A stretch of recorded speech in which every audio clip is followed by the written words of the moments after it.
Hello, my name is Ruth, and today we are joined by John Latta to discuss the publication of his newest collection of poetry, Some Alphabets. Welcome, John. Thank you. Could you please give us a brief introduction of yourself for our audience? Sure. Thank you for having me. I live in Ann Arbor, Michigan. Currently, I've worked 25 years or so at the University of Michigan Library. I'm sort of a clerical drudge. That's one way to put it. But I actually like the library. I like being surrounded by books. I like the environment. I started writing poems basically in high school in the late 60s. And I went to high school here in Ann Arbor. Donald Hall was at the University of Michigan and used to bring in lots of poets. And the Poets in the Schools program was pretty active then, so that I saw people like Ted Berrigan and the British poet Tom Rayworth came to high school and, sort of amazed us all. And I've continued writing poetry with some sort of fallow periods. Some Alphabets, newly out from Agincourt Press, is my third published book. It's preceded by Rubbing Torsos from Ithaca House in 1979 and Breeze from the University of Notre Dame Press in 2003. Very, very widely spaced out books. I like to tell people I try to get one out every quarter of a century. So this one's speeding it up a little bit. Yeah, for sure. So about Some Alphabets. This collection is filled with such funky diction. Could you tell us about how you conceptualized this project and why it was important for you to create this collection? In terms of diction, I've always loved words, sort of words as things, the way they look, the shape they have, the way they sound, what's called, I guess, their material existence. When I started writing the poems in Some Alphabets, I was involved at the library in a project digitizing the corpus of early English books, books that basically date from the beginning of print in 1456 through 1700. And so I was proofreading a lot of these texts. And this is a period when, before spelling orthography got standardized, different printers actually would have different ways of spelling things. And so I began collecting bits of language that I found in work that I was proofreading.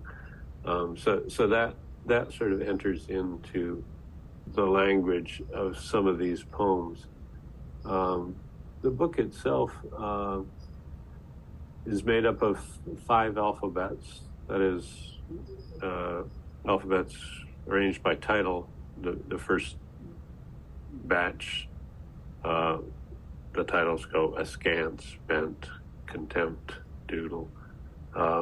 That's just to give you an idea. And every poem is, they're all in a 5-word line, 16-line form. And I got into that out of a perceived need to sort of pare down what I was writing. I seemed to be writing very long, unwieldy, aimless kind of things prior to this. And I thought, I need to work in a shorter form. So now I have short, unwieldy, aimless things, I suppose. Besides the word and line count that defines these poems, some groups, some alphabets have other constraints, although they're not always strictly followed. The second batch of poems in the book I always admired this poem by W.H. Auden called "The Fall of Rome," which has a very simple rhyme scheme, an A, B, B, A rhyme scheme. One stanza goes, "Caesar's double bed is warm as an unimportant clerk writes, I do not like my work on a pink official form." And so if you notice in the second group of poems in some alphabets, you'll find tiny echoes of that rhyme scheme, sometimes popping into the poems. In the fourth batch of alphabets, there's also a kind of dialogue between an I and a you, or an I who's addressing himself or berating himself as a you, or whatever. That's all to say that there were other sort of constraints that entered into my structuring of the poems while I was writing them, some of which I've probably forgotten, and none of which were very strictly adhered to. Yeah. As a follow-up to that question, I guess, given the playful nature and form of the collection, I want to ask, how do you balance play with your goals for writing when it comes to creating a new poem? That's an interesting question, because I wonder what goals I really have when I'm writing a poem. I'm reminded of William Carlos Williams' famous definition of a poem being a small or large machine made of words, and that seems apt. And I'm not sure a machine has any goal besides being itself. I think I engage in the activity of writing poems just for its own sake, without any, not for any particular result, but just to fulfill that, I suppose, human drive towards making things. Although I do think that in periods when I'm doing a lot of writing, that I'm more liable to pay attention to the world, to be observant and there and present in a way that other times I might not. I wouldn't be the first to say that writing a poem is engaging in serious play.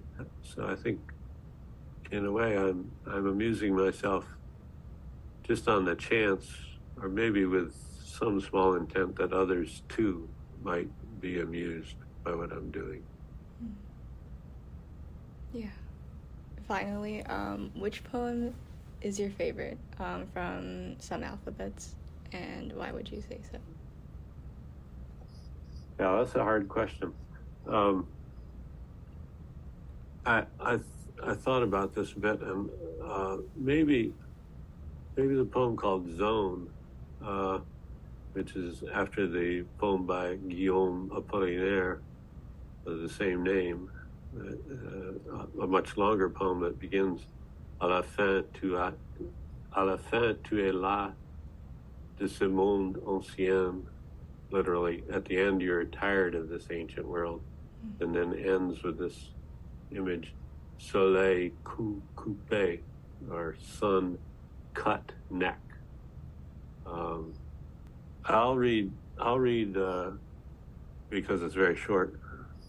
That final lassitude, O shepherdess, fed up with Greek antiquity, drowsy and remiss, the ample sky fills up with thousands of soot-daubed swifts, circumnavigating fiery smokestacks. To God, the chittering goes. Hungry men bang incinerators open one by one. What falshed is in marriage means the sign is hanging off the door. So the dare, the haughty zone, the unpresuming shrug. So the immense defiant pity for what one cannot say. Moon is not moon, moon is sawn bone. That reworks a few of Apollinaire's lines.